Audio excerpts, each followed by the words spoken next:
Senhora deputada, senhores deputados, muito bom dia.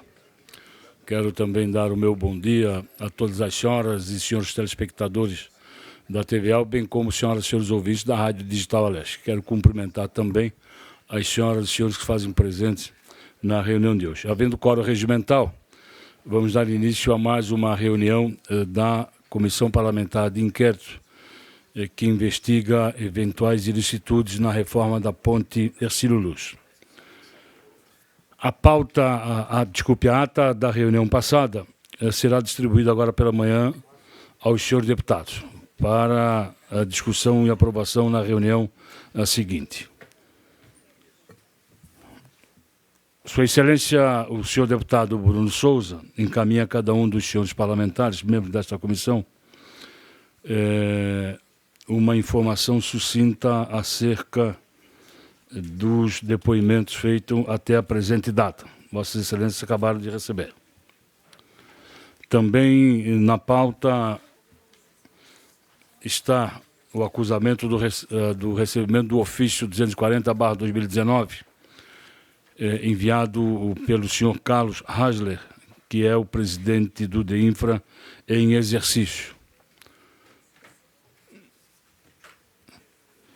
Vou despachar ao senhor relator para as providências.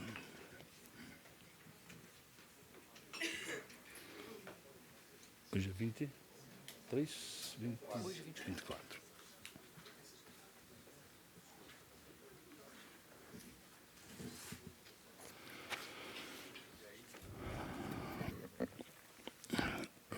Havíamos decidido, na reunião anterior, de fazer a convocação de 4 pessoas para, na condição de testemunho, prestarem depoimento no dia de hoje.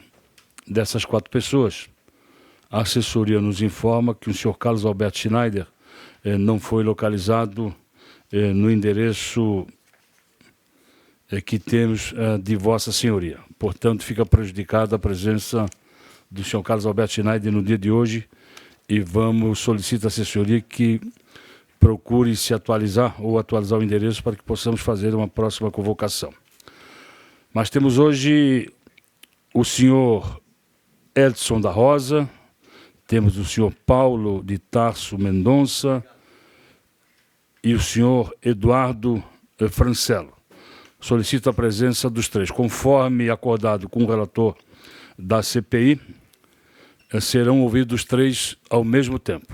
Tem já os seus lugares reservados aqui. Solicito que compareçam os 3 aqui à mesa e que tenham assento, por gentileza. Se estiverem acompanhados de advogado ou de advogados, também os advogados poderão fazer parte da mesa.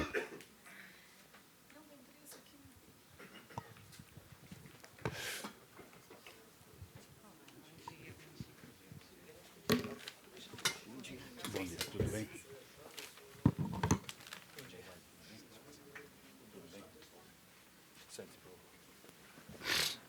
Pode sentar bem próximo à mesa.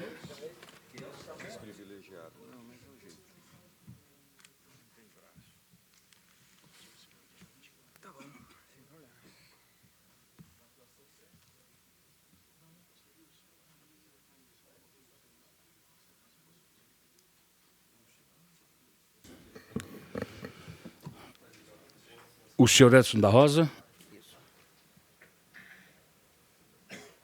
O senhor Paulo de Tarso. E o senhor Eduardo.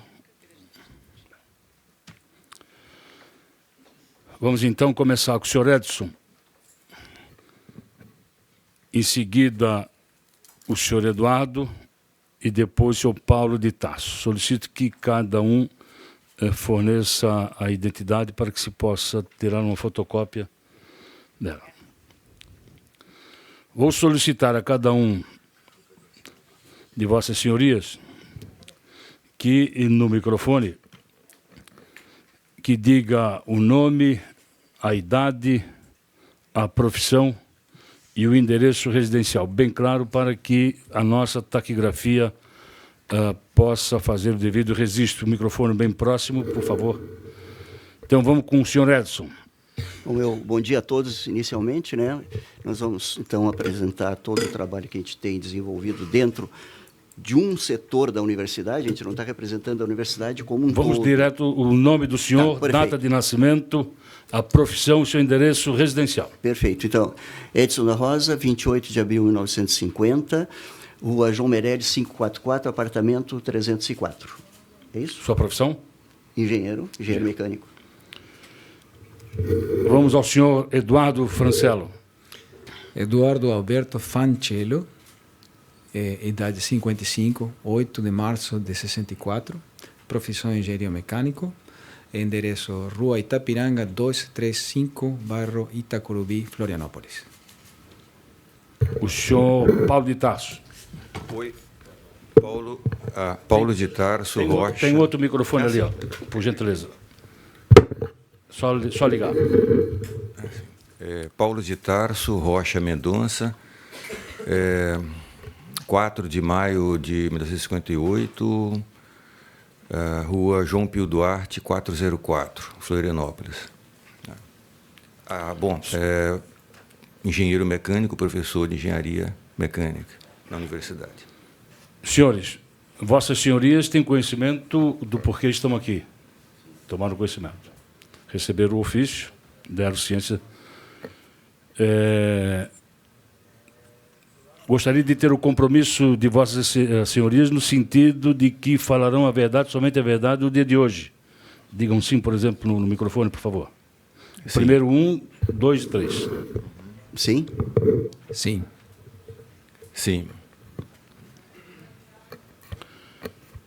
Vou passar a palavra ao relator da CPI, o eminente deputado Bruno Souza, para que ele possa, a partir de agora, conduzir. Mas antes, deputado Bruno, para a ciência dos senhores deputados, gostaríamos que Vossa Excelência, já que é a primeira vez que nós vamos ouvir 3 pessoas ao mesmo tempo, qual a dinâmica que Vossa Excelência solicita que seja feita.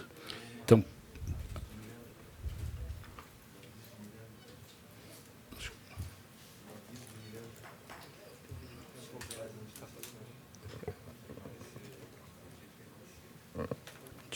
muito obrigado. Vocês poderiam ocupar o microfone.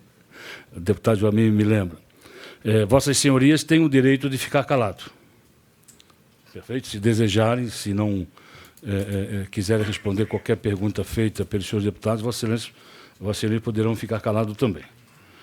Mas que falem de forma mais sucinta, uma fala verdadeira, né? E tudo será gravado e registrado. Deputado Bruno, Vossa Excelência com a palavra. Bom dia aos membros, bom dia a quem nos assiste, bom dia também aos nossos 3 convidados hoje. Na verdade, presidente, a dinâmica, eu vou fazer primeiro as perguntas ao senhor Edson. As primeiras perguntas são relacionadas a ele pelo fato de que ele é a única testemunha que estava presente nos primeiros contratos. Na sequência, as perguntas serão direcionadas a todos os 3, porque todos os 3 participaram dos contratos seguintes. Apenas para o conhecimento dos membros da CPI, nós hoje vamos falar com o senhor Edson da Rosa, que é professor e pesquisador da UFSC, no ano de 83 integrou a comissão da UFSC que mantinha um contrato com o DR de Infra, um contato com o DR de Infra sobre assuntos relacionados à Ponte de Luz. A comissão e seus respectivos membros foram designados pelo professor Longino da Costa Machado Leal. No ano de 97, também ele fez parte da comissão da UFSC que realizou um estudo de solução técnica para a recuperação da estrutura, com base no convênio 897/97. O senhor Paulo de Tarso Rocha Mendonça é professor e pesquisador também da UFSC, que no ano de 97 fez parte da comissão da UFSC que realizou esse mesmo convênio de solução técnica para a recuperação da estrutura. E o senhor Eduardo foi convidado também porque professor e pesquisador da UFSC, também fez parte da comissão em 97 sobre os estudos técnicos para a recuperação da estrutura da Ponte de Luz. Senhores, a presença dos senhores aqui é fundamental. Nós estamos tentando fazer uma reconstrução desse complexo emaranhado de situações e tentar dar algum tipo de resposta e ilustrar o que, conseguir demonstrar o que aconteceu ao longo dessas décadas todas. Então agradeço a presença dos senhores. eu vou fazer as perguntas. Como falei, né, as primeiras perguntas são relacionadas ao senhor Paulo, que estava presente à época, então os outros não teriam capacidade. Edson, que estava presente na época, os outros não teriam, claro, como respondê-las. Presidente, posso... Com a palavra, Vossa Excelência. Senhor Edson, em 83 o senhor foi designado para integrar a comissão que mantinha o contato com o DR, atual de Infra, sobre assuntos relacionados com a Ponte de Luz. Tendo sido apresentado orçamento ao DR, o senhor recorda desse fato? Bom, de uma forma geral, certo? Eu gostaria, digamos assim, de primeiro contextualizar, né, o que nós estamos apresentando, o que nós temos hoje de documentação para submeter, certo? Então, desde que nós fomos convocados, né, quer dizer, eu recebi a documentação, né, o ofício de convocação para comparecer, né, hoje a essa comissão, certo? Finalzinho de segunda-feira, né, final de tarde de segunda-feira. Então, o que a gente conseguiu juntar de material à época, certo? Eu vou deixar com vocês, certo? Esse volume todo aqui, certo? Aqui tem material justamente dessa época, lá de 83, ou seja, são 36 anos já, certo? Então, por sorte, a gente conseguiu ainda resgatar alguma coisa. Tem outros trabalhos que foram desenvolvidos em 87, 89, 90, que eu não me recordo que tenha citado, certo? Eu acho que talvez, né, alguns documentos, algumas informações talvez não tenham sido resgatadas, né, ou conseguiram, né? Então, tem material aqui também, certo? Tem alguma cópia de alguma minuta de contrato que a gente conseguiu localizar, certo? Tem contrato que foi, inclusive, assinado, tem cópia de umas 4, 5 atas de reunião que realizamos junto ao DR, certo? Em várias datas, certo? Então, eu gostaria de deixar, inclusive, com os membros da comissão, essa relação de material que nós estamos deixando nesse momento, certo? E eu gostaria de historiar rapidamente sobre esses documentos, no sentido de contextualizar... Se o relator concordar? Bom, brevemente, se for possível, assim, porque nós temos uma relação de perguntas aqui. Sim. Ou eu acho que contextualizando, digamos, essa visão de conjunto, eu acho que fica mais fácil, né? Talvez entenderem esses aspectos mais pontuais, certo? Então, algumas perguntas, inclusive, talvez venham até a ser respondidas automaticamente. Perfeito? Então, eu gostaria de repassar... Solicito que a assessoria faça a distribuição. Ela vai fazer. Você vai me dar isso aqui já? Esse aqui eu vou utilizar um pouco ainda. Ok. Certo? Ao final, eu posso lhe repassar sem problema nenhum. Então, de forma sucinta, o senhor palavra franqueada. Contextualizará. Já foi. Perfeito. Bom, obrigado, então. Daqui a pouco eu me lembro. Ótimo. Certo, então, bom, então, dando início, né, os documentos apresentados nesse volume, né, eles têm, então, digamos assim, 3 grandes blocos. Um primeiro, que seria uma breve introdução, né, onde tem justamente esse índice e um histórico que foi elaborado pelo professor Paulo de Tarso. Talvez ele gostaria, quando for a vez dele, talvez de apresentar esse documento, que mais ou menos também faz um resumo, digamos, do envolvimento que se teve ao longo do tempo, certo? O segundo conjunto de documentos, né, que seria esse bloco maior, ele efetivamente são os trabalhos que foram realizados pelo Grupo de Análise de Extensões, que é o grupo ao qual nós pertencemos, que à época, então, estava, de uma ou de outra forma, mais envolvido, né, com a questão, né, de problemas relacionados com a estabilidade, com a segurança da Ponte Hercílio Luz, perfeito? Nesses trabalhos, eles são parte do que a universidade fez. O que eu quero dizer é que tiveram outros trabalhos que foram realizados pela universidade, certo? Alguns a gente participou, digamos assim, como colaborador, que foi um primeiro trabalho que está colocado, inclusive, que é o item 1.1, né, lá de 1983, inclusive, que foi esse que tu citasse, ao qual o professor Carlos Alberto Schneider também participou, certo? Só que, infelizmente, ele não foi localizado, não se encontra presente hoje, no momento. Okay? Depois nós temos, então, vários trabalhos que foram realizados, né, 89, perfeito? Então, esse trabalho todo, ele começou, isso encontra-se no último bloco, que é o item 2.1, muito provavelmente você deve ter tido acesso, que é o relatório do IPT. Foi o primeiro relatório que foi realizado, então, com relação ao estado da ponte, e a partir daí se desenvolveu todo, né, o problema de interdição da ponte e assim por diante, certo? Esse relatório se encontra aqui também, tá? Então, esse relatório de 81, perfeito, ele desenvolveu, né, levou a esse problema. Em 82, eu não tenho exatamente a data em que ocorreu, que foi a detecção justamente daquela barra de oleal rompida, justamente na parte bem superior da torre, do lado ilha, okay? Que comprovou, digamos assim, que a ponte teria, digamos, realmente um certo risco, né? Embora, de uma forma, eu diria, digamos assim, um pouco mais tranquila, né, entre aspas, evidente, tá, do que a ponte que rompeu nos Estados Unidos, né, a Point Pleasant, perfeito? Pela diferença que, no caso da Point Pleasant, toda a cadeia de barras de oleal era feita com 2 barras em paralelo, né? Então, eram 2 barras conectadas com pino mais 2 e assim sucessivamente. O que aconteceu foi a ruptura de uma dessas barras, e foi uma ruptura integral, né? O elo ele se rompeu de uma maneira integral, e isso provocou uma instabilidade na união, e essa instabilidade levou com que o pino escorregasse, e aí, efetivamente, desmontando, né, a ponte. Então, um dos trabalhos que se fez em 83, que é o 1.1, que foi justamente esse ponto, tá, é estudar se ocorresse uma ruptura similar, pelo fato que a nossa ponte aqui, a Hercílio Luz, ela tem 4 barras sendo conectadas em cada montagem, certo? Se essa falha de uma das barras levaria, digamos, à instabilidade da união.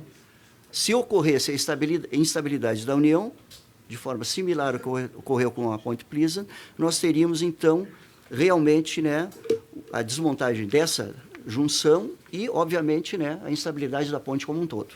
Tá? Então, esse primeiro trabalho ele foi com esse foco. Perfeito? Tá? Na sequência, se tem vários trabalhos de, né, 6 anos após, em 89 e 90, perfeito? Onde se estava começando a analisar formas alternativas, digamos, de como poderia se, digamos assim, manter a ponte em operação, ou seja, fazer uma recuperação dela, né? Então, um dos pontos que está discutido aqui é a redução de peso próprio, onde o principal aspecto era a redução do peso do piso, ou seja, a substituição daquele piso de asfalto, que tem toda uma estrutura por baixo, certo? Por um sistema mais leve na forma de gradis, né? Ou seja, um sistema de grades, okay? Que seria colocado em substituição ao asfalto. Então, isso aí que representaria, não estou bem lembrado agora de dados, né? Que isso aí foi um trabalho também, né? Mais de 30 anos atrás, perfeito? Alguma coisa em torno de umas 400 toneladas de peso próprio da ponte, perfeito? Isso, obviamente, aliviaria, né, todo o estresse que a estrutura está suportando em função do peso dela. Tá, ok?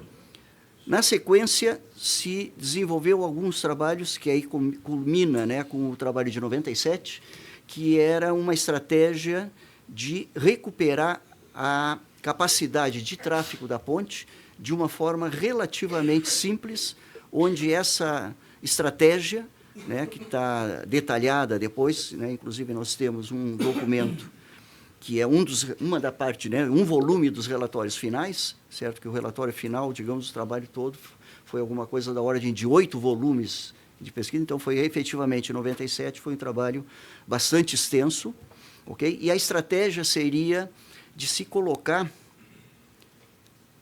além das 4 barras originais, mais 2 barras de reforço, certo? Uma em cada lado externo da estrutura, ok? De tal maneira que essas barras de reforço elas pudessem aliviar as solicitações que estavam atuando nas barras atuais, certo? Então, à época, um dos primeiros pontos foi recuperar toda a geometria para se poder fazer um modelo de simulação da estrutura da ponte. Um outro aspecto foi uma coletânea de dados do grau de corrosão e do grau de comprometimento das barras de oleal, certo? Então, o que foi feito foi, nos principais pontos, ou seja, nos pontos mais deteriorados por corrosão das barras de oleal, foram efetuados moldes em gesso para se recuperar, né, resgatar a geometria da parte corroída, para se ter uma ideia, digamos assim, de qual é a redução diária que nós teríamos, né, a área resistente da barra, em função dessa corrosão. Então, isso foi feito também nos pontos mais críticos da estrutura. Perfeito?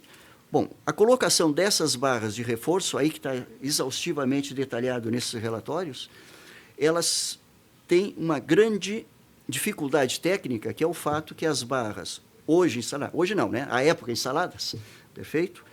Elas estão sob forte esforço de tração. Isso quer dizer que o material está dilatado, certo? Ele está um pouco maior do que o comprimento original, sem carga. Como nós vamos colocar barras de reforço, elas não estão tracionadas, então a gente não vai conseguir colocar elas. Se colocar exatamente na posição que elas estão, elas não vão fazer força nenhuma. Ou seja, só vão contribuir com peso, sem resgatar, sem conseguir contribuir na distribuição de esforços. Perfeito? Então, a estratégia que foi adotada é, quando da instalação, fazer um aquecimento prévio das novas barras, no sentido que elas se dilatassem, né, conseguissem ser montadas, e quando do resfriamento, aí elas começavam a pegar carga. Né? Tem uma série de outros detalhes, evidentemente, né, mas é o que foi feito. Adicionalmente, o problema passa a ser de, durante esse processo, que é um processo, digamos assim, razoavelmente delicado, né, eu me lembro, numa das reuniões, inclusive, foi comentado, não, isso aí que vocês estão querendo fazer é pegar um castelo de cartas, tirar uma e colocar outra. Né?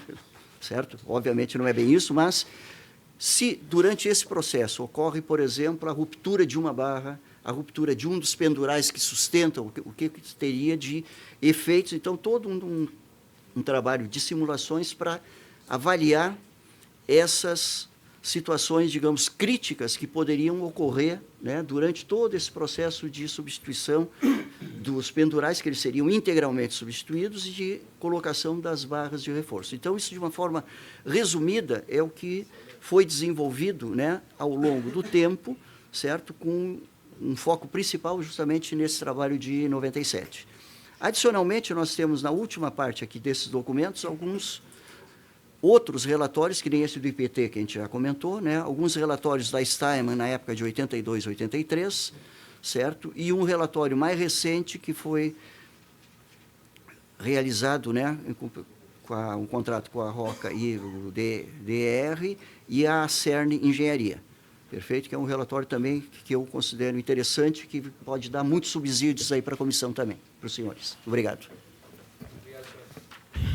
Obrigado, senhor Edson. O senhor falou que realizou um trabalho para a retirada do asfalto, é isso? Da ponte? Isso. Né? E isso foi em 89, se não me engano? 89 e 90. Certo. E esse trabalho ele foi feito por meio de convênio com o DR?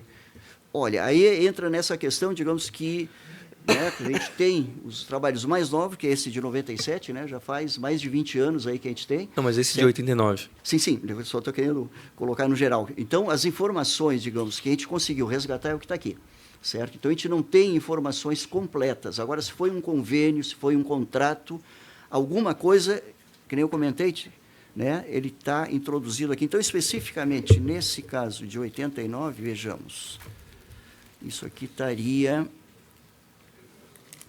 provavelmente,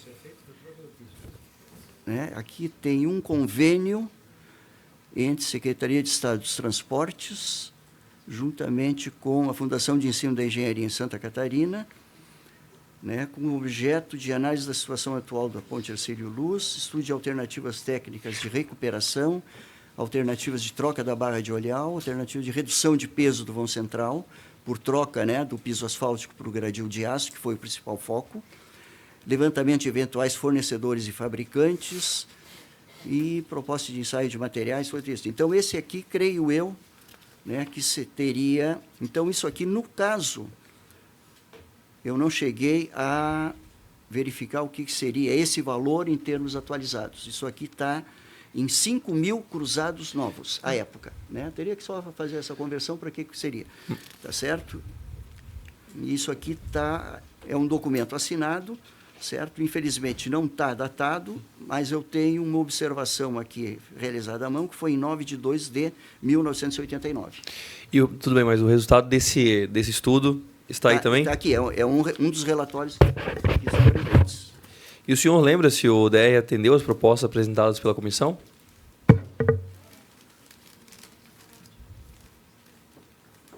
Olha, pelo que eu tenho conhecimento, digamos, do andamento das obras de recuperação da ponte, certo? Essa substituição do piso, ela não foi efetuada porque o piso ele foi sendo progressivamente retirado, né?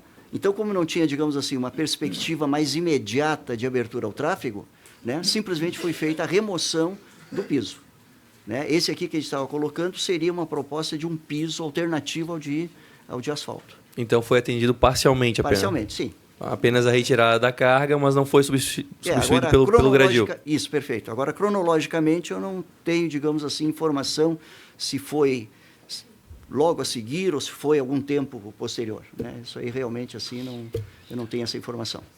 Agora as perguntas podem ser para todos. Os senhores poderiam descrever o estado... Deputado Bruno, me permite interromper. Pergunta para todos, mas Vossa Excelência indica quem primeiro... Perfeito. Responder, porque senão... Até, na verdade, essa pergunta em especial, eu gostaria de ouvir a resposta de todos e de forma também breve. Essa pergunta ela é importante para a reconstrução do total dos fatos. Os senhores poderiam descrever o estado estrutural da ponte à época da inspeção, no caso dos senhores em 97 e do senhor lá atrás em 83? Os senhores consideram que havia risco de colapso em 83, no caso do senhor em 97, para todos? Então, eu acho que pode estabelecer uma ordem, talvez pelo Dr. Edson, pelo senhor Edson, e aí prosseguimos, pode ser? É que nem eu rapidamente comentei, né? Em 83... Eu vou interromper, Vossa Excelência. Me permite, deputado Bruno. A hora que o senhor Edson responder, ele diga o nome dele e dar a resposta, o segundo nome é a resposta, o terceiro nome é a resposta, porque a taquigrafia lá na frente não vai poder saber distinguir um outro. Perfeito. Então, Edson da Rosa. Então, conforme tínhamos comentado, né, à época já existia a informação de que uma barra estava rompida, correto? A informação de quando ocorreu essa ruptura, certo? Isso aí não se tem, né? Então, digamos, em várias reuniões com engenheiros do DR, à época, né, relataram que, num certo momento, isso 5, 10 anos antes, né, ou seja, década de 70, talvez, ok? Talvez porque a gente não tenha efetivamente, né, esse registro histórico, certo? Operários que estavam trabalhando na ponte, repentinamente ouviram um estrondo forte, a ponte, digamos assim, sacudiu, tremeu, tá certo? E simplesmente passou, né? Então, uma vez que foi feito esse relato à época pelos operários, certo? Posteriormente se juntou a informação que isso, quase certo, foi quando ocorreu a ruptura daquela barra de olhau, certo? Essa ruptura da barra de olhau, inclusive, tem uma foto que está colocada, né, no nosso 114, tá certo? Que é o primeiro elemento aqui, inclusive. Certo? É uma foto que foi retirada, né, porque a gente tem acesso visual, à época se tinha acesso, então é essa parte aqui que foi rompida, né? Então, digamos, a barra de olhau nela estava, né, segurada aqui, tem o olhau, o que aconteceu é que ele rompeu dessa forma. Em outras palavras, ficou 50% da seção ainda resistente. Ficou porque senão isso aqui tinha caído, né, se tivesse ocorrido uma ruptura integral. Tá certo? Então, esse documento está presente também. Perfeito? E o senhor considera que havia risco de colapso, então? Um dos pontos principais foi justamente esse, ou seja, qual é que é o risco de que ocorra a instabilidade da união. Tá certo? Que foi um estudo realizado em 83. Certo? Então, um colapso, digamos assim, iminente, certo? A gente não teria, embora o estado geral, né, seria, digamos assim, bastante preocupante. E como o senhor considera a estrutura da ponte Luiz 97, quando o senhor voltou depois de... Bom, é um estado que está, né, nas partes que já 97, estavam... né? Sim, 97. Né? Nas partes que já estavam parcialmente corroídas, né, esse processo de corrosão, embora, né, durante todo esse período haviam ações de manutenção, mas a corrosão, ela sempre, né, ela vai degradando com uma maior ou menor velocidade. Tá certo? Então, o estado geral, digamos, ele estaria mais preocupante, digamos, do que em 83, sem dúvida. O senhor tem alguma memória especial dos pilotones, dos pilones, perdão? Essa parte, isso, digamos, na parte de apoio das fundações da torre, né? Isso. Certo? Essa parte aí realmente a gente não chegou a avaliar, né? Isso está colocado, inclusive, com uma das referências no item 2.4, que são relatórios que foram desenvolvidos por um pessoal que trabalha da universidade, que trabalha com a parte de filmagem subaquática. Então, eles fizeram, à época, né, algum trabalho, né, na parte submersa das estruturas de concreto e foram detectados, digamos, a parte de buracos, coisas desse tipo, ou seja, né, alguns aspectos de deterioração também da parte submersa das fundações das torres. Perfeito. Podemos passar para o nosso próximo? Deve falar o nome também. Eduardo Fancello. Especificamente, eu vou fazer a pergunta. O senhor poderia descrever o estado da estrutura da ponte de luz na época da sua inspeção, na época que o senhor esteve lá? Certo. O senhor considera que havia risco de colapso? O que não... bom, eu tomei conhecimento de toda essa situação durante essa atuação, estamos em 97, e os relatos que nós tínhamos do pessoal diretamente envolvido na manutenção da ponte já foi parcialmente contado. A percepção que se tinha na época é que não havia risco iminente, mas era preocupante. Então havia necessidade de tomar ações, porque justamente o que estava envolvido na ponte era um processo de corrosão, havia perdas de seções transversais no sistema de sustentação, e isso automaticamente, digamos, logicamente perdura no tempo. Então havia necessidade de ação. A percepção também que havia havido uma ruptura de uma das barras e que a ponte permaneceu, mesmo nessa situação digamos assim, não planejada, uma ruptura, e a ponte ainda permaneceu em situação de estabilidade, dá uma certa confiança, porque havia uma percepção de capacidade de sustentação mesmo em situações dessa natureza. Mas, obviamente, era uma condição que precisava de algum tipo de ação. Isso era que a equipe que foi montada se dedicou a tratar de elucidar. Então, foram feitas inspeções e o que se constatava era justamente um estado avançado de degradação. Então, tentando resumir a resposta, não havia uma percepção, embora isso é impossível de poder afirmar 100%, mas não havia uma percepção de risco iminente, mas sim uma necessidade urgente de atuação. Próximo, então, o senhor... Paulo de Tarso. Vou refazer a pergunta para o senhor também. O senhor poderia descrever o estado da estrutura da ponte de luz na época da sua inspeção? O senhor considera que havia risco de colapso? Bom, de fato, quando nós começamos no início de 97, que durou o primeiro semestre, que foram as reuniões e os trabalhos preliminares que geraram aquele contrato que terminou no final do ano, nós fizemos muitas inspeções, fotografamos todos os centímetros quadrados que havia em cada um dos subsistemas, né? Exceto exatamente nas fundações das torres que eram submersas, e havia aquela dificuldade por causa da visualização, não é tanto uma dificuldade outra, era simplesmente dificuldade de visualizar as imagens da parte submersa de concreto. Mas, como o professor Edson já comentou, havia um outro estudo de um grupo que tinha conseguido verificar que realmente havia cavidades que foram classificadas não mensuradas. Nós nunca tivemos essas medidas, mas dizia-se que eram grandes cavidades nos blocos de fundação das torres. Quanto ao resto, quer dizer, nós verificamos, fotografamos boa parte da treliça, do viaduto, do vão central, das partes do viaduto, os pendurais, as barras de olhau, os pinos, as torres por cima, por dentro, por fora. E havia duas percepções. Inclusive, uma percepção que era muito comum na mídia, etc.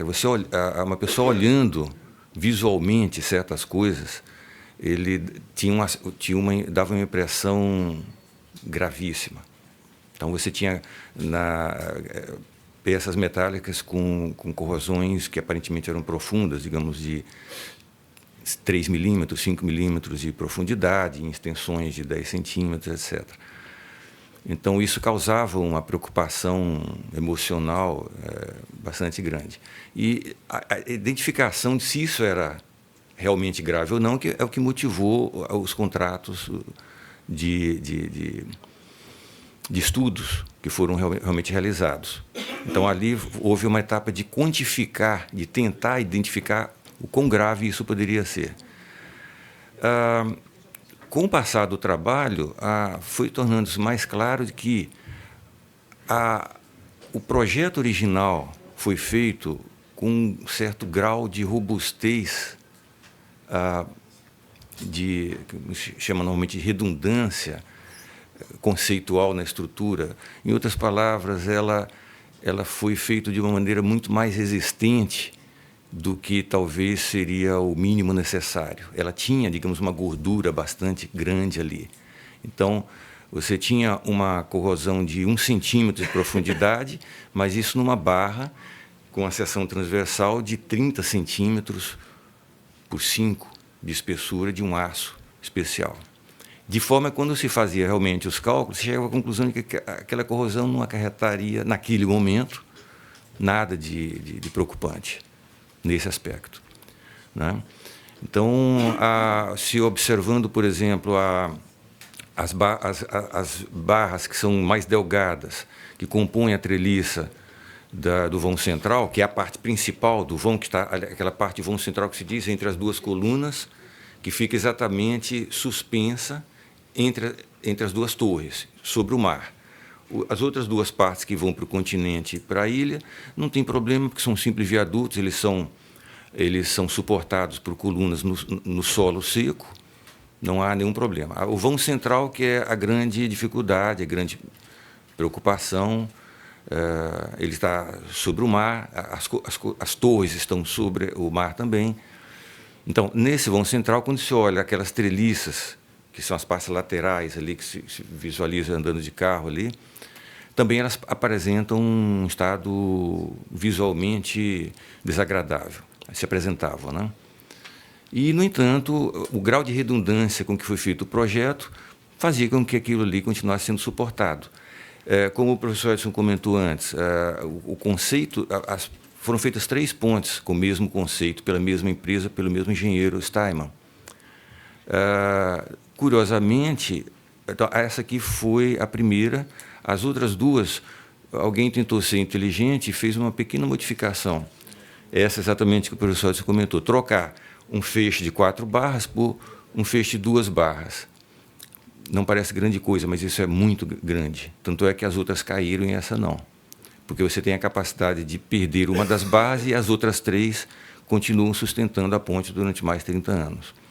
Então, mesmo depois do estudo detalhado que foi feito durante um semestre inteiro, uma equipe de 12 engenheiros, doutores, etc., a conclusão é que haveria necessidade, lógico, de fazer uma reforma, não pelo perigo imediato, mas simplesmente para gerar um tempo, uma sobrevida de mais 70 anos.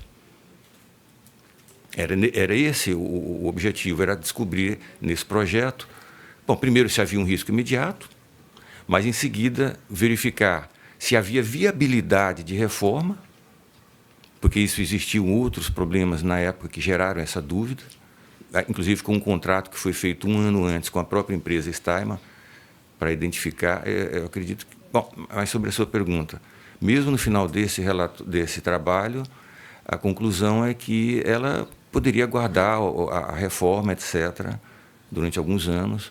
Havia algum perigo caso houvesse algum vento, daqueles ventos que ocorre uma vez a cada 100, 150 anos, com 150, 200 km por hora, numa certa direção, poderia gerar, sim, aí um risco estrutural. Mas como ali é uma região entre, como se chama, estreito, então dificilmente se desenvolve ventos naquela magnitude, então a conclusão é de que não parecia, até onde a engenharia pode prever, não se pode afirmar isso nunca com tanta certeza, mas não parecia haver nenhum indício. Perfeito. Senhor Edson, a Ponte Luiz, ela apresentava indícios que recebia manutenção com frequência à época que o senhor observou, de 83 a 97? Durante esse período, né, a gente, pelo menos eu tenho forte lembrança que sempre havia algum contrato de manutenção sobre a ponte, né? O DR, eu não sei exatamente, né, com detalhes, mas a impressão que ficou é que o DR sempre tinha algum contrato com empresas de manutenção, né, atuando sobre toda a estrutura da ponte. O senhor lembra que tipo de serviço de manutenções eram feitas? Ouviu falar?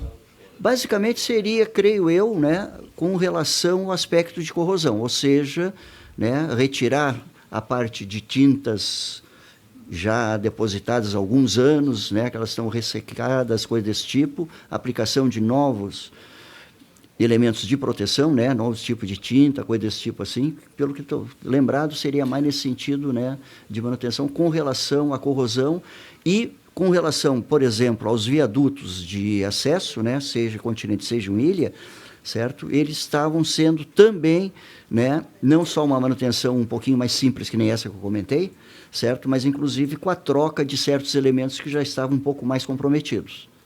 E o senhor considera que essas manutenções eram bem feitas? Sua opinião? Não tenho condições de opinar. E lembra de contrato? O senhor lembra de pessoas trabalhando na ponte? Sim. É. E lembra também de algum contrato específico, alguma... pelo menos de uma das empresas, né, porque eu creio que ao longo do tempo várias empresas participaram, mas uma específica que participou inclusive, né, em alguma das atas, né, ele participou junto com engenheiros do DR, certo? Era a Rock Engenharia, certo? Então essa foi uma empresa que à época ela estava dando manutenção e a gente teve, digamos assim, um certo contato no sentido de obter informações do estado da ponte, coisas do gênero. Perfeito.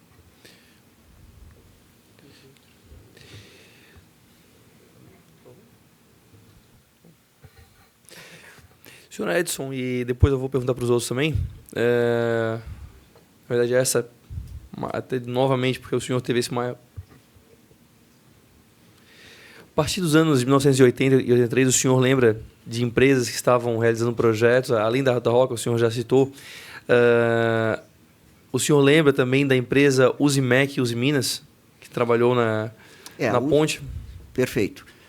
A Usimec, né, que faz parte do grupo Usiminas, ela foi contactada, inclusive tem alguns documentos anexados aqui, tá? Ela foi contactada sobre a possibilidade de fornecer novas barras de olhão, certo? Já à época, né, se tinha, digamos, uma previsão como sendo uma alternativa de recuperação, seria realmente a substituição das barras antigas por novas barras. Então, à época, né, eu não participei, digamos assim, né, dessas conversas, dessas reuniões com esse foco, mas eu tenho lembrança que o que estava sendo, né, aportado era a possibilidade da Usimec fornecer, então, esse material de novas barras e, eventualmente, talvez, participar, inclusive, do próprio processo de substituição. Aí já é um pouco mais de conjectura, né? Certo? Mas, com certeza, seria para o fornecimento de material. Os outros teriam algo a comentar sobre outras empresas que fizeram... Lembram de alguma empresa que fez manutenção à ponte, algum contrato que foi feito, que ouviram, poderiam complementar? Qual período? Senhor, Qual período? O nome... Paulo de Tarso. De 83 a 97, enfim. Não, eu realmente não participei. Não lembra sobre Okay. nesse período. Eduardo Fancello também não. Senhor Edson, na ocasião do estudo realizado pela equipe da UFSC, em 97 foram apresentados algum estudo, levantamento ou inspeção pretéritos sobre a ponte? O DETER-DEINFRA apresentou algum manual de manutenção da ponte? Ou seja, havia um prognóstico, o DETER-DEINFRA apresentou algum estudo prévio sobre como estava o estado da ponte? E alguma vez foi apresentado esse manual para os senhores? Não, como manual de manutenção da ponte, realmente não. Certo? E algum estudo prévio? Não tive contato. Sobre o estado da ponte? Estudos prévios? Teve do IPT? Creio que sim, mas não tô lembrado, né? Eu acho que seria uma situação, digamos assim, conveniente, né? Quando a gente estava discutindo ao longo de todo esse período, né? O repasse dessa informação, mas eu não estou efetivamente lembrado se isso ocorreu. Os outros... Só peço para falar o nome antes de... Paulo de Tarso. Digamos assim, manutenção normal, periódica, contínua, usual, que uma estrutura necessita, a informação que a gente tinha nas reuniões é que nunca tinha sido feito. O que não quer dizer exatamente que seja correto, porque a ponte existe desde 1927, então muitas pessoas que estavam nas reuniões não participaram das décadas anteriores, mas o que se sabia até aquele momento é que não tinha havido um programa de inspeção continuada e manutenção continuada. Em termos de trabalhos de outras empresas, a gente tem alguma lista aqui. Então, por exemplo, em 1981, o IPT foi contratado pelo DER para realizar a vistoria, foi exatamente o que recomendou a interdição, né? Devido ao problema de corrosão, mas sem maiores estudos estruturais. Logo após a identificação em 1982 da ruptura do olhar, a empresa Steinman foi contratada para fazer aquele reparo ali. Não é, digamos, é um reparo, né? Que ainda está estava até aquele momento com cabos de aço em torno da região danificada. Então, basicamente, são esses os trabalhos anteriores que a gente teve em termos de documentação ali em 1997. O senhor pode falar o nome, por favor? Sim, Eduardo Fancello. Eu talvez queria agregar que, na época que a gente participou ali naquele estudo de 97, a percepção também que se tinha é que houve momentos de manutenção, mas não havia um programa, eventualmente pode ter planificado, mas não foi executado um processo continuado de manutenção da ponte. Isso é fato, não ocorreu. Então, eventualmente, havia momentos de remoção de pintura e pequenas ações de manutenção desse tipo, mas eram ocasionais. Não houve um programa continuado de manutenção, porque senão, evidentemente, a situação não teria sido aquela encontrada naquele momento em termos de Estado. Certo. Você gostaria de complementar? Só complementando essas informações... O nome do senhor, por favor. Edson da Rosa, desculpe. Tá? O que foi colocado, né, que estava, conforme tanto o professor Paulo como o professor Fancello estavam comentando agora, eu lembrei alguns detalhes que, nessas reuniões que a gente estava tendo, né, com engenheiros do DR à época, eles deixaram mais ou menos claro que, desde que a ponte foi construída, foi inaugurada, durante um grande período de tempo, de 20, 30, 40 anos, ela não recebeu absolutamente manutenção nenhuma. Tipicamente, digamos, até a década de 50, talvez década de 60, inclusive. Certo? A partir desse ponto é que começou a haver uma certa preocupação de começar a dar uma certa atenção à ponte. Certo? Então, isso é um detalhezinho, eu acho que contextualiza melhor, né, esse detalhe com relação à manutenção. Obrigado. Senhor Edson, em 97 a UFSC, através do convênio 894-97, realizou o estudo de solução técnica para a recuperação da ponte. O senhor pode, por favor, escrever qual foi o tempo de execução e como foi executado esse estudo? Bom, esse estudo, né, que tem alguns documentos aqui. Então, por exemplo, nós temos uma minuta de contrato que está datada, essa minuta ela não está assinada, né, por ser minuta, evidente, de 26 de julho de 97. Então, eu tenho a impressão que esse trabalho todo ele está mais ou menos baseado nesse documento, certo? Eu não tenho, digamos assim, esse contrato, uma cópia, né, do contrato assinada, certo? Isso aí foi que a gente conseguiu resgatar, né, nesse curto período de tempo, né, desde segunda-feira até hoje pela manhã, certo? Produzir, inclusive, esse material todo, né? Então, foi, digamos assim, um trabalho bem corrido, né, para poder dar um subsídio para essa comissão. Perfeito? Então, detalhes em si, né? O professor Paulo mais ou menos comentou, foi ao longo do segundo semestre de 97, né? Certo? Então, a partir do mês de julho até o final do ano, né? Tipicamente dezembro. Então, os relatórios finais desse trabalho eles foram entregues tipicamente segunda quinzena de dezembro de 97, certo? Num conjunto de mais ou menos, aí a gente poderia estimar de umas boas 600, 800 páginas, não estou lembrado, eu sei que eram 8 volumes, certo? Um dos volumes é esse material que está aqui, tem umas 120 páginas, por exemplo, né? Que é o volume 2, correto? Então, tem muito trabalho que foi desenvolvido, né? A gente estava com mais ou menos uns 8 professores, mais 3 engenheiros e mais alguns alunos envolvidos. Então, foi uma equipe que foi montada, certo? Com professores da engenharia mecânica, professores da engenharia civil, ok? Então, houve, né, ao longo desse período, digamos assim, uma concentração de esforços para poder atender a essa demanda, ok? Que foi de criar uma proposta alternativa, né, isso por demanda do próprio DR, evidente, né, aquela solução tradicional que é desmontar a ponte e fazer praticamente uma nova, tá certo? Né? Substituir integralmente todas as barras de oleal, todas as peças que têm algum comprometimento, coloca a peça nova e isso, evidente, vai dar uma sobrevida de mais 50, 60, 70 anos se ela for adequadamente cuidada, né, com um programa de manutenção efetivo. Certo? Enquanto que a proposta alternativa que a gente estava desenvolvendo, à época, seria uma solução, digamos, mais, eu não diria tecnicamente simples, porque a rigor ela é tecnicamente mais complexa, mas ela é mais, digamos, simples de executar, inclusive com uma menor intervenção na própria estrutura, porque preserva a estrutura, simplesmente ela é reforçada para poder dar essa sobrevida. Certo. E durante esses trabalhos, algum dos senhores constatou, foi verificado pela equipe que as extremidades inferiores, e aí eu não me refiro à parte submersa, me refiro às extremidades inferiores das torres, se encontravam em estado avançado de corrosão, os senhores tem alguma recordação sobre as torres, e eu novamente porque a gente falou das partes submersas antes, mas eu volto a destacar, mas que não são as partes submersas, são as partes inferiores, mas não submersas. Só peço que fale o nome. Paulo de Tarso. As torres, em geral, estavam em bom estado. Apenas o que se chamava de a biela, né? A articulação inferior. Não, entre a torre e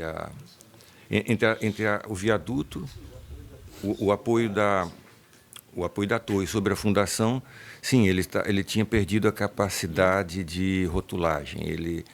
Normalmente, o projeto original era uma peça que simplesmente era apoiada numa base e a torre era para ser articulável, né? E com o tempo e a corrosão e o peso, houve uma pulverização do material, oxidação, então ele perdeu aquela capacidade que era para haver originalmente de articulação. Então havia esses pontos críticos ali nas torres, e também com a união articulada com o viaduto. Os outros poderiam ter algo a acrescentar também? Eduardo Fancello, na mesma linha, se tinha essa percepção, mas a maior preocupação não estava do ponto de vista estrutural direcionada a esse tipo de parte de apoio, até porque estava atuando em compressão, e sim na cadeia de sustentação. Então, a preocupação principal do ponto de vista estrutural estava associada aos elementos que dão sustentação, em definitiva, às barras de oleal. Mas como que o senhor considera que estava um estado de corrosão dessas torres principais? O estado não era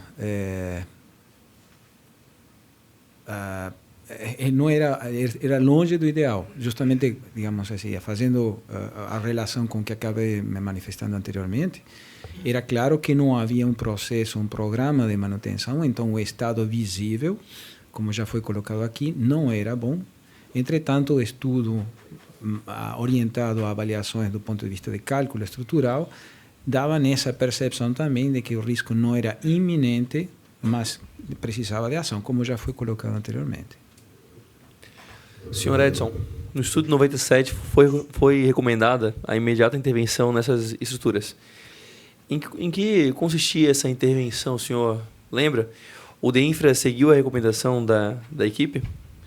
Bom, essa intervenção seria no sentido de,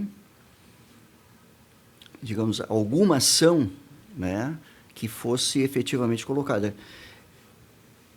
Eu não estou bem lembrado exatamente, digamos, eu tenho aqui o relatório.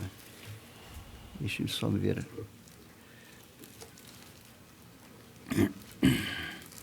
Onde as conclusões... 97, né? Isso. É. Eu tenho aqui a parte das conclusões. Eu vou tomar a liberdade de ler as conclusões desse relatório. Certo? Brevemente, por favor. Tá? Porque eu, realmente, digamos assim, eu não estou perfeitamente lembrado, né, do que foi feito aqui à época. Tá? Então, isso aqui seria o capítulo 12 desse relatório, página 111 do mesmo, né? O integral está colocado ali. Né? O presente volume desse relatório final serviu de embasamento técnico para o laudo de viabilidade do estudo de viabilidade técnica de proposta Edson, alternativa. eu vou propor uma... Desculpa interrompê-lo. Eu vou propor uma solução. O senhor vai nos disponibilizar esse documento, esse material, né? Integral. Então, não há necessidade de fazer a leitura, que nós teremos esse material. O senhor lembra se o DEINFRA seguiu as recomendações do material? Esse que é o detalhe. Eu não me lembro exatamente o que foi colocado aqui como conclusão, que recomendações seriam. Tá? O Edson, tá? Não sei se eu posso... Paulo de Tarso. Nós estamos tirando muita coisa da memória. Como foi comentado, nós tivemos menos de 36 horas para recuperar a memória. Por isso que o Edson talvez esteja demorando. Eu, por coincidência... todo o trabalho ele foi em vista de... Foram duas metas. Havia, naquele momento, uma dúvida se a ponte era recuperável. Isso por causa de um trabalho que foi encomendado no ano anterior para a empresa Steinman. Foi feito um contrato, foi pago, a empresa Steinman, digamos, declarou que era viável uma recuperação e conta os engenheiros da época da DR que, alguns meses depois de ser enviado esse relatório, a empresa Steinman mandou um fax com 2 linhas dizendo que não faria aquilo, que não se responsabilizaria por uma reforma naquela ponte. Isso deixou os engenheiros apavorados, até porque tinham gasto dinheiro público, pagando um serviço para uma empresa de renome internacional, etc. E aí é quando eles nos procuraram, para que a gente fizesse a mesma coisa. Então, o primeiro objetivo do projeto era que a gente analisasse a situação e chegasse a uma conclusão. Existe uma maneira de reformar a ponte para que ela tenha um tráfego normal durante mais 70 anos, ou não? Ou precisa demolir e fazer outra? Isso nós fizemos basicamente no primeiro semestre de... Uma boa parte, um pouco antes, trabalhos preliminares, no primeiro semestre ainda de 97. Foi quando nós concluímos que havia viabilidade. Por que nós concluímos que havia viabilidade? Por causa dos conceitos preliminares que justamente o professor Edson vinha desenvolvendo de uma estratégia de recuperação ao longo dos anos anteriores, que era uma estratégia não usual, não é usual pelas grandes construtoras mundiais. Era uma estratégia mais científica, né? Mas, quando se pergunta se algo é viável, você não precisa mostrar todas as opções ou a melhor opção. Se você mostra uma opção que dá para resolver, então é viável. Então, nós já sabíamos que era viável. Isso deu margem a um segundo contrato, que foi esse, que nós temos algum documento aqui, temos relatórios, em que a meta passou a ser fazer detalhamento, análises numéricas, análises teóricas, matemáticas, exaustivas em cada subsistema da ponte. Então, a meta inteira era... A recomendação que tem ali era, dá para ser feito, fazendo isso assim, assim, assim, assado, é possível, pode ser feito segundo essa estratégia ou segundo uma estratégia tradicional que as outras. Existem 2 grandes estratégias só tradicionais no mundo para esse tipo de reforma. Elas são bem simples e bem caras. Essa aqui que está sendo usada é uma delas, né? Então, quando a senhora pergunta se o DR tomou medidas de acordo com os pareceres do relatório, o que eu poderia dizer é que, de fato, ao longo do ano de 98, houve o lançamento de um edital internacional para a elaboração de um projeto detalhado para a reforma, em que, na primeira etapa, 5 empresas concorreram, nenhuma empresa concorreu de fato, porque era tão restritivo os requisitos exigidos das empresas que nenhuma realmente se inscreveu. Aí foi modificado o edital, lançado de novo, aí 5 concorreram e depois nós perdemos o fio da meada. Mas, aparentemente, houve uma ação seguinte a esse projeto, do ponto de vista não de manutenção, mas realmente de tentar fazer um grande projeto para a reforma realmente.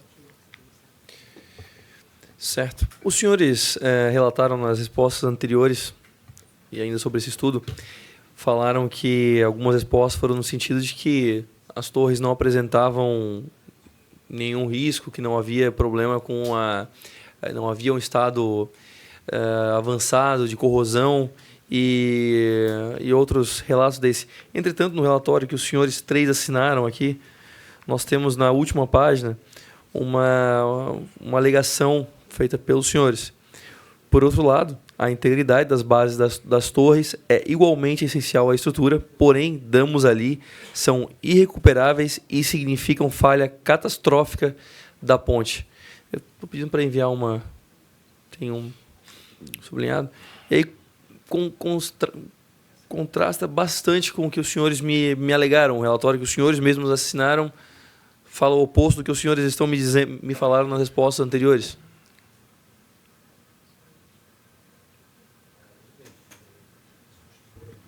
Eu estou trazendo de novo que relato Pode só falar o nome, por favor. Eduardo Fancello. Eu respondi isso em função de uma percepção, estamos falando de 22 anos atrás, é possível que essa questão esteja colocada, teríamos que analisar. Mas não é só olhando ali e vendo um pouquinho, fazendo uma leitura técnica das observações que foram feitas para poder responder isso de uma forma tão assertiva como você solicita agora, né? Então, a observação anterior de que as torres não apresentavam, então o senhor prefere deixar... Evidentemente está em conflito com o que acabei de falar. Então, eu tenho mais fé no que eu coloquei na época do que eu acabei de falar agora. Porque na época estava completamente envolvido naquele estudo, então sim, eu mesmo confiaria no que está escrito e no que eu disse agora, certamente. Eu gostaria de ver a data, qual desses vários relatórios? O senhor faz o seu nome, por gentileza? É Paulo de Tarso. A palavra está com o relator. Tá. Se o relator permitir, eu passo o documento para eles. Sim, não há problema. O relatório é do dia 13/11/98. 98? Então não é sobre esse projeto que nós estávamos discutindo agora há pouco, que ele terminou em dezembro de 97. Sim, mas digo, o senhor... Sim, mas eu realmente seria interessante verificar sobre o que é aquilo. Porque, como falei, mas que, a resposta digamos, sobre o mesmo tema. Quando se fala de risco, existem vários níveis, né? Ela está ali, existe o risco imediato. Por exemplo, todo o dano que se vê nas torres são coisas que precisam, em algum momento, serem reparadas. Mas não quer dizer que aqueles danos possam representar um risco global para a estrutura. É como o professor Eduardo comentou agora há pouco. O risco global para a estrutura está intimamente ligado às barras de olhau. Certo. Qualquer outra coisa ali, necessitam manutenção, recuperação, mas não geram, em geral, risco global. Possivelmente, claro, outros subsistemas que são críticos são os blocos de ancoragem das barras de olhau também, né? Então, mas como forma de recomendação para essa comissão, o senhor também confiaria mais no escrito do que na...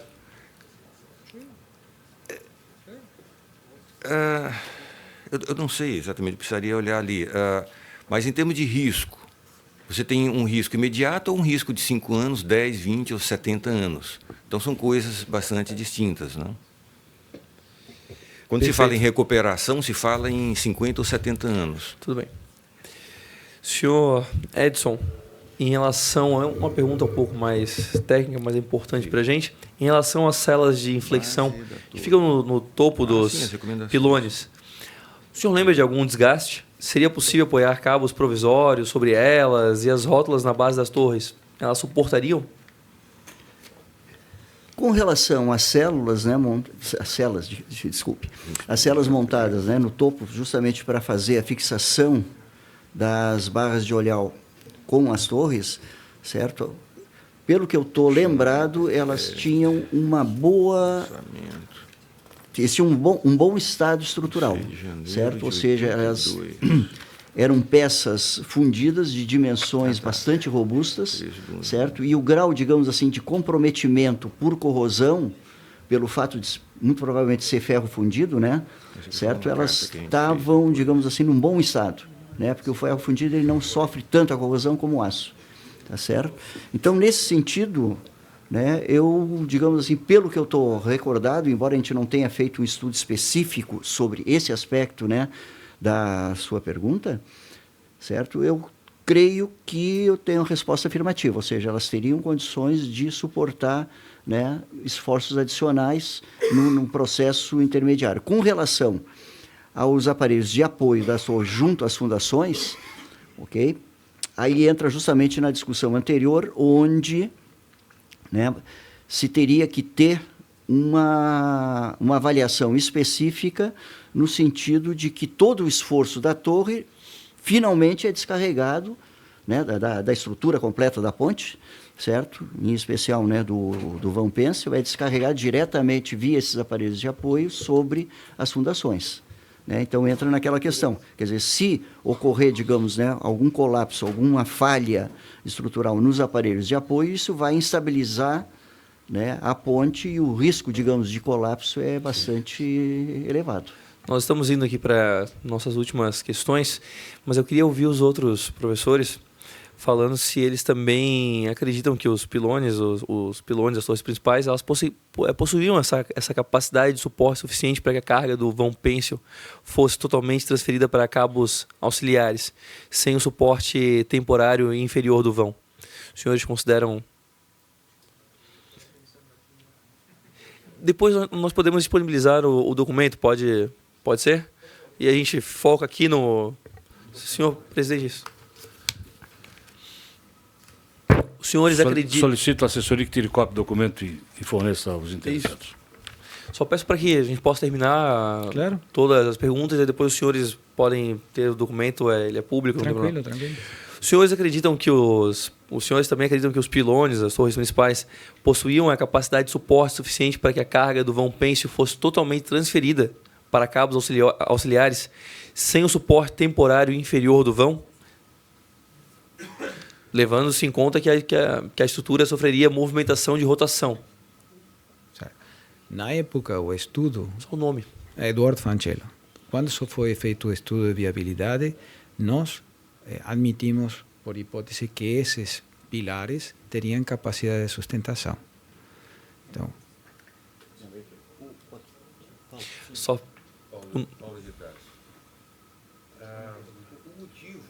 Desculpe, Paulo de Tarso.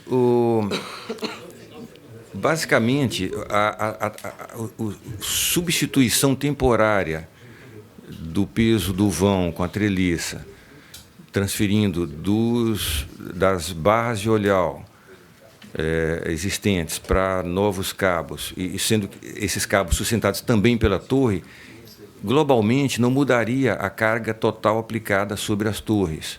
Haveria uma modificação, como você comentou, em termos de oscilações e pequenos movimentos, mas globalmente não se previa de haver uma modificação. Depois eu gostaria de fazer uma observação sobre aquele documento que foi comentado agora há pouco. Todo o processo do estudo, Eduardo Fancello, previa em qualquer procedimento um alívio considerável de peso da ponte pela remoção do piso.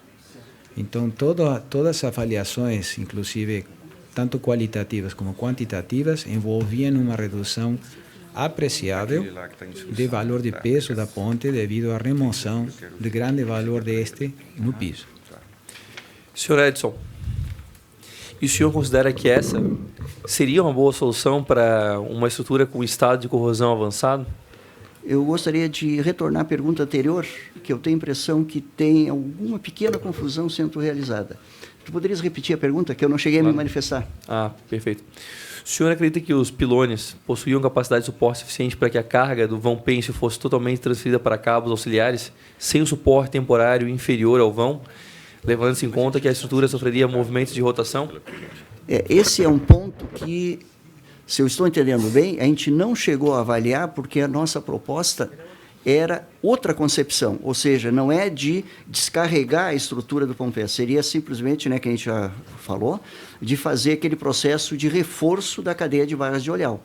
Então, essa opção, digamos, de utilizar a estrutura das torres e das celas para apoiar novo sistema de cabos, para fazer a sustentação do vão pêncil, de tal maneira a descarregar os esforços na barra de olhal para viabilizar o processo de substituição das mesmas, isso não foi tema do nosso trabalho. Tá certo? Então, nesse sentido, eu acho que a pergunta ela fica prejudicada. Claro. Entendi agora, Eduardo Fancello, entendi agora com a aclaração do professor Edson. De fato, a proposição da Steinman consistia em criar basicamente 2 pilares novos, em paralelo àqueles que hoje se encontram, para, através dele, passar cabos que sustentariam a ponte. Esse conceito era completamente distinto àquele que foi estudado, proposto dentro deste convênio. Era justamente um conceito diferente e não haveria transferência de carga para cabos. Esse é o ponto. Uma última, Paulo de Tarso. De fato, como eu tinha comentado, existem apenas 2 ou 3 grandes estratégias das empresas internacionais para fazer esse tipo de serviço. Essa é uma delas. Você constrói quase que uma outra ponte do lado, transfere a carga, troca as peças que você deseja e transfere de volta a carga.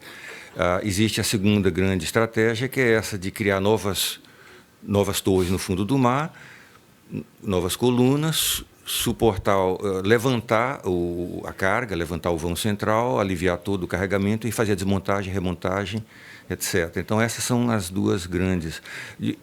Ambas parecem estruturalmente viáveis. Como é a pergunta que você falou, a transferência, usar as próprias torres para suportar os cabos. E se o senhor tivesse que sugerir alguma solução dessas, o senhor teria alguma sugestão sobre uma solução temporária para fazer essa recuperação? O senhor teria... Você diz uma estratégia global? Qual seria a sua sugestão? Bom, a nossa sugestão de preferência já não é mais viável, né? Ela era aquela que a gente desenvolveu no projeto, mas isso envolvia a ponte da forma como ela estava, né? A partir dali, aparentemente aquela da Steinman de construir 2 novas torres sempre nos pareceu um tanto volumosa, muita intervenção. Essa que foi, aparentemente, a gente não acompanhou, essa que foi desenvolvida aqui na reforma que está em andamento, quer dizer, de construir 2 novas fundações, 2 novas torres e levantar o vão, parece bastante enxuta, simples, qualquer empresa aparentemente consegue fazer aquilo, porque é um processo padrão. Esse processo de construir coisas no solo subaquático e fundações, levantar torres e suspender, isso é bastante conceitualmente simples. Essa é interessante. Certo. Inicialmente, a ponte ela foi projetada para ter tablados de madeira, que depois foram substituídos por asfalto sobre painéis de aço apoiados em longarinas transversais. Tal modificação incorreu em aumento de peso próprio da estrutura? E caso sim, isso teria acelerado o desgaste da ponte? Algum dos senhores poderia responder, dizendo o nome no começo? Edson trabalhou. Edson da Rosa. Pelos estudos que nós fizemos, na época em 89, que era justamente a substituição do piso de asfalto para a colocação de um piso de gradil, com uma estrutura bem mais leve, certo? Eu não me lembro exatamente de valores numéricos, isso está contido nos nossos relatórios, mas que houve efetivamente um certo acréscimo de peso próprio quando da substituição do piso original de madeira pela estrutura de suporte do piso asfáltico, certo? Então, pelos resultados que a gente obteve e pelos dados do projeto original, né, relatórios da própria Steinman, isso lá na década de 1920, certo? Que detalha todo o processo de projeto e de cálculos da ponte na sua condição original, certo? Efetivamente ocorreu esse acréscimo de peso com a substituição do piso de madeira pelo piso asfáltico. E o senhor acredita que isso, na sua opinião, isso teria acelerado o desgaste da ponte C2? Como desgaste de uma forma, digamos assim, mais genérica no termo, certo? Não tanto. Isso pode ter acelerado o processo de ruptura da barra de olhal, certo? Desgaste, digamos assim, por corrosão, qualquer outra causa, isso, o aumento do peso não seria o caso, certo? Agora, aquela ruptura da barra de olhal, muito provavelmente por presença de um pequeno defeito, seja de corrosão, seja da própria fabricação da barra, que ela originalmente talvez tivesse já, isso pode ter, né, levado a uma pequena sobrecarga, certo? Pelo aumento do peso. Perfeito. Mas é conjectura, né? Pode ter levado. Senhor Paulo? Paulo de Tarso. Na época, isso agora, do desenvolvimento desse projeto, a gente analisou em detalhe cada um dos subsistemas, inclusive a pista de rolamento, como tinha sido, como estava, como a gente achava que deveria ser. Então, a gente, comparando esses projetos, os desenhos que nós conseguimos da estrutura que foi adicionada na substituição do piso de madeira, a gente observou que tinha sido colocado uma quantidade que a gente considerou na época excessiva em termos de suportes, de barras de aço. Então, isso ainda contribuiu para aumentar mais ainda um piso próprio da estrutura, que reduz a carga útil.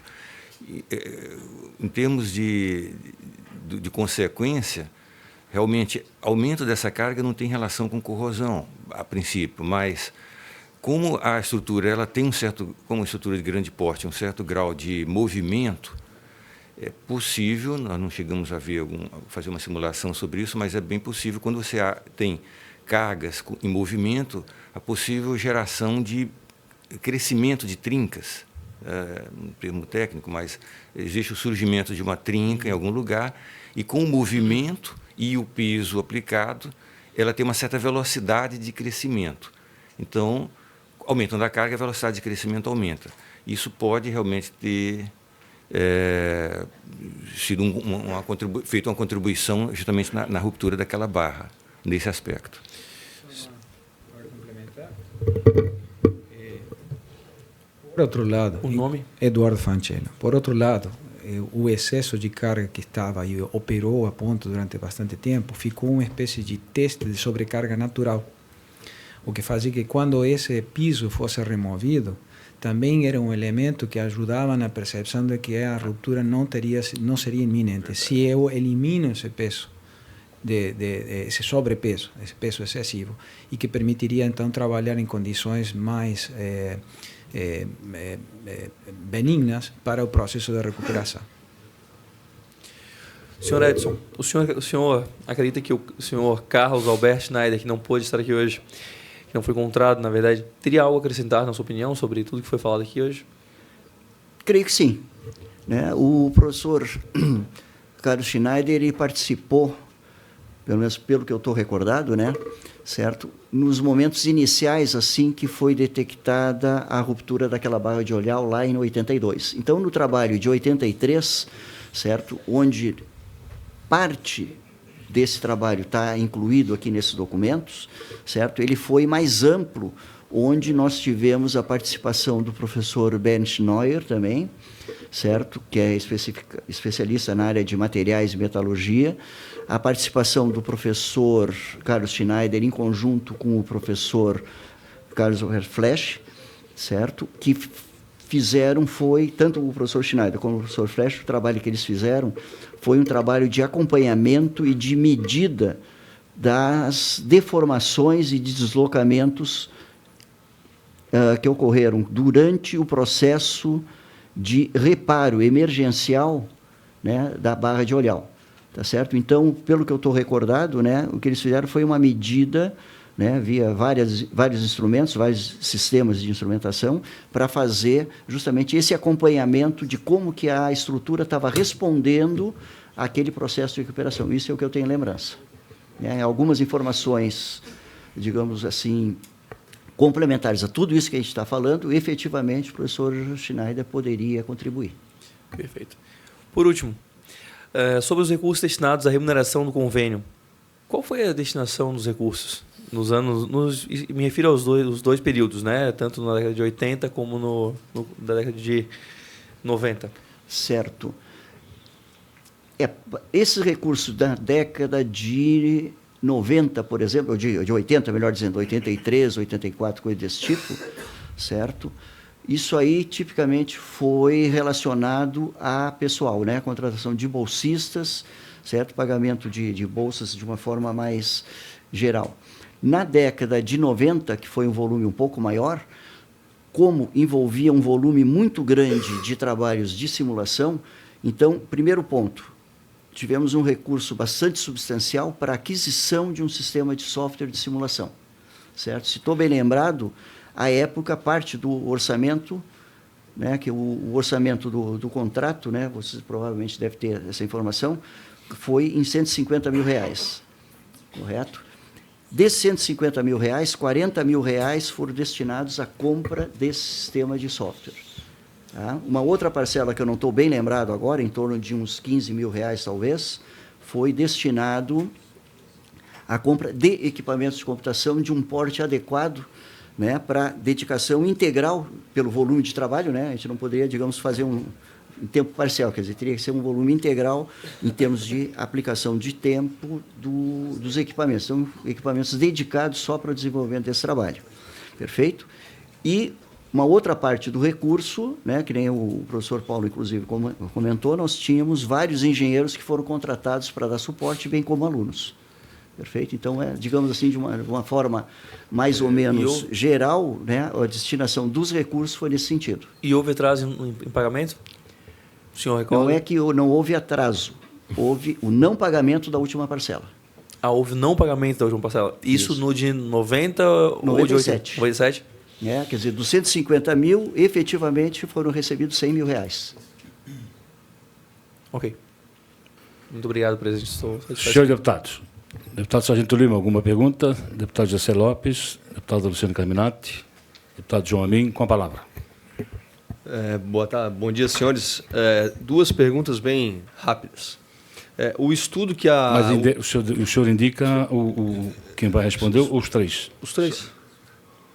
O estudo elaborado com a UFSC possui alguma relação com o projeto da Steinman? Paulo de Tarso.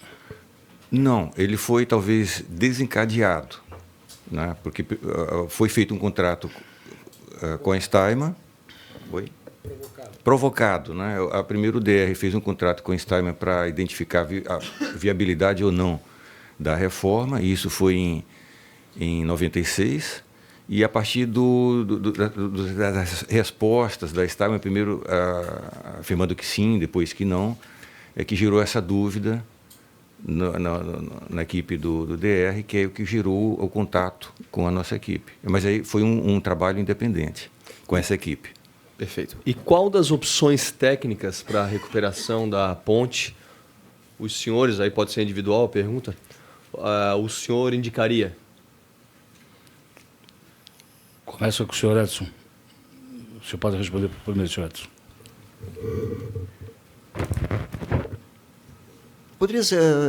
Poderias repetir a pergunta? Qual das opções técnicas propostas na época para a recuperação da ponte Hercílio Luz o senhor indicaria? Bom, eu, né, como, digamos assim, meio pai da criança nesse sentido aqui dessa proposta, né, que a gente colocou, certo? Eu colocaria ela em função do principal fato que ela é uma mais simples de ser executada, certo? Com uma intervenção menor e com um custo relativamente mais baixo, né? A gente não chegou a fazer uma avaliação de custos, certo? Mas algumas informações colaterais, que eu não sei exatamente, digamos, da onde que surgiram, pelo fato, né, que a gente não fez uma avaliação dos custos no aspecto financeiro, né, seria inferior a 50% de uma solução tradicional. Um ponto principal, né, das várias empresas, que está inclusive comentado no documento que o professor Paulo anexou, é que não existe, digamos assim, uma tradição, para não dizer experiência, para não dizer que é um processo totalmente fora do que habitualmente as empresas de engenharia estão habituadas, né, a trabalhar, a fazer, a realizar. Correto? Então, digamos, é um processo em que as empresas elas não se sentem confortáveis em encampar pelo fato que elas não têm experiência nenhuma. Certo? Ou seja, vai entrar numa... Então, o que elas têm é a experiência dos processos tradicionais de recuperação de pontes, certo? Que é, conforme o Paulo, basicamente, né, ou faz toda a suspensão, né, via novos cabos para suportar o peso, ou faz, que nem foi feito aqui, né, a construção de um apoio intermediário para sustentar todo o vão pêncil e poder fazer o trabalho de restauração, de reparo e de troca de componentes, de elementos estruturais. Tá certo? Tá? Então, digamos assim, tem as duas situações, né? Quer dizer, o que, dentro do nosso ponto de vista, que foi expresso, né, em todos os documentos, é viável tecnicamente. Agora, tem o outro lado da questão, que é a execução, a operação por alguma empresa capacitada, né, e que aí justamente ocorre, digamos, essa condição de que as empresas não se sentem confortáveis em adotar essa solução justamente pelo fato que nunca ninguém fez algo desse tipo. Senhor Ok? Eduardo. Eduardo Fancello, complementando o que foi dito. A proposição tinha de particular o conceito. Em as tecnologias envolvidas na execução, não tinha nada de extraordinário. Questões associadas a controle de temperatura, a modificação de design de peças diferentes que não são usuais, mas não há um elemento tecnológico que pudesse se dizer que inviabilizaria qualquer execução, que teria que ser alguma empresa muito particular. Porém, é inusual. Esse é o elemento principal que muitas empresas preferem não tomar para si. Mas não há elementos tecnológicos estranhos ou com características que na época fossem difíceis de execução. É inusual. E nesse aspecto a proposição era ousada do ponto de vista intelectual, mas perfeitamente viável de execução. Essa era a nossa percepção, isso é que nós defendimos quando montamos o documento. Senhor Paulo. Paulo de Tarso. De fato, o nosso trabalho era mostrar uma opção e a viabilidade, com isso, mostrar a viabilidade de reforma. Do ponto de vista técnico, como foi comentado, é perfeitamente factível, nada de excessivamente complexo, diferente. Ficou claro já no final de que era inviável do ponto de vista mais econômico, financeiro, político. Nós estamos falando de, na época, não sei atualmente, mas na época o Estado não tinha recursos, não tinha intenção de alocar recursos para fazer a reforma. Então, ficava dependente de empréstimos de banco estrangeiro. Na época, na legislação de 98, era um empréstimo do Eximbank, pela informação que a gente tinha na época dos envolvidos, né? Então, empréstimos estrangeiros e bancos e fomento, ele já vem com todas as regras escritas, praticamente o edital pronto, impedia praticamente a participação isolada de qualquer empresa brasileira, tem que ser um edital internacional, envolvendo principalmente uma empresa internacional, mesmo coligada com uma local. Os requisitos para essas empresas internacionais eram tão restritos que, como eu comentei, o primeiro edital lançado não houve sequer interessados, ninguém conseguiu atingir aqueles patamares, depois foi modificado, etc. São empresas de grande porte que têm a sua tradição. Os requisitos, normalmente, desses editais eles já exigem que a empresa demonstre ter feito trabalhos similares com aquela técnica várias e várias vezes em obras daquele mesmo porte. Como a estratégia que a gente tinha desenvolvido era não usual, nenhuma empresa teria experiência com aquilo. Então, aquilo lá, do ponto de vista de possibilidade de implementação realmente política e financeira, bastante inviável, né? Era uma possibilidade. No entanto, nós estamos falando, a sua pergunta era sobre qual a estratégia geral, né? Nós estamos falando dessa nossa proposta, mas hoje ela não existe mais. Aquela lá, ela necessitava que a ponte estivesse na situação, estivesse montada ainda. Ela já não está mais montada, então não tem mais como a gente falar da possibilidade de aplicar a nossa estratégia, que era a estratégia de reforço na estrutura pré-existente, né? Então, hoje, aquilo lá não existe mais. O que existe são as estratégias tradicionais. Eu tinha comentado, ou vocês tinham comentado, os colegas, né? Ou você constrói uma nova estrutura do lado, praticamente quase uma outra ponte, suspende, troca algumas partes, e essa que está sendo adotada, que eu particularmente, a opinião minha, me parece bastante interessante, bastante enxuta e simples, na verdade. Do ponto de vista de engenharia, é um conceito... É o mesmo conceito que se usa para construir vários outros tipos de estrutura. Pois não. Né? Satisfeito, deputado Joaquim? Sim. Deputado Valery Weber. Excelência. Senhores, vou fazer, então, algumas perguntas. Só um momento. Eu gostaria de ir ao banheiro? Pois não. Um minutinho. Fica suspensa a reunião por 2 minutos, 3 minutos. Eu vou pedir a juntar dos documentos que eles trouxeram, pode ser? Eu posso pedir a juntar dos documentos? Eu vou fazer juntar. Mas eles entenderam pelo jeito. Porque ele ainda está usando, não posso ter. Hã?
Senhores, vamos reiniciar.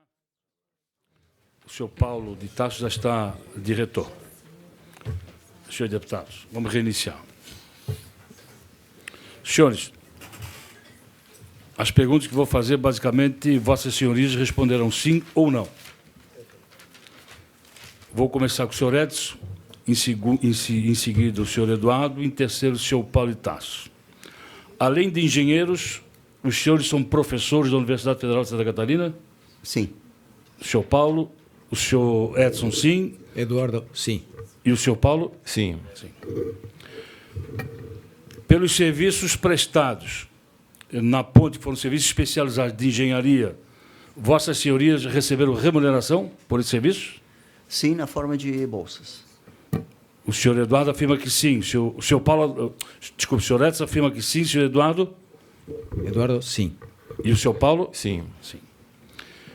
Os recursos recebidos por vossas senhorias são advindos do convênio que a Universidade Federal tinha com o UDR? Sim. O senhor Edson, sim. O senhor Eduardo? Sim. O senhor Paulo? Eu nunca fiquei muito a par dos detalhes de quem assinava os contratos. Eu sei que havia o DR, a universidade, na época, os contratos eram assinados, eu acredito que todos via a fundação, a FEESC. Então, essa linha sobre quem eu não poderia dizer. Mas eu recebia, digamos, as nossas bolsas eram pagas pela FEESC, que realmente fazia toda a intervenção financeira, porque era a interpretação legal da época. O contato externo da universidade era sempre via uma fundação. Pelas especializações de vossas senhorias, especialistas em engenharia mecânica, né?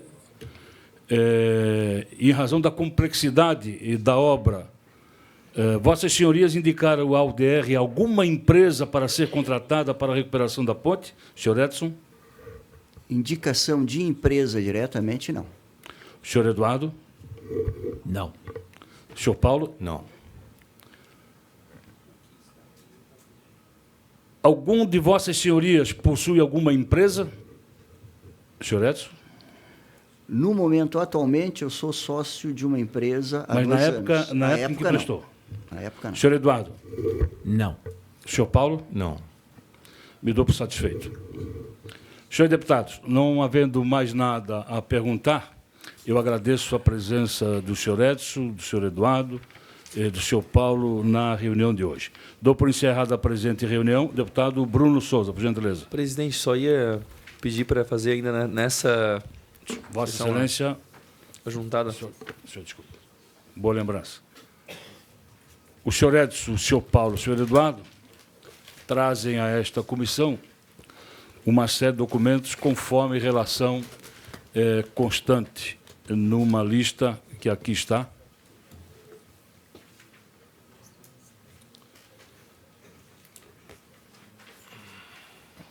Isso, filma a lista para poder... dou por recebido e peço à assessoria que faça a devida juntada ao processo, bem como também um envelope contendo relatórios. Esse aqui, especificamente, é o item 1.13 completo. O constante do relatório é o item 1.13 da relação de documentos. Senhores deputados, muito obrigado, agradeço e um bom dia para todos. Não foi tão mal.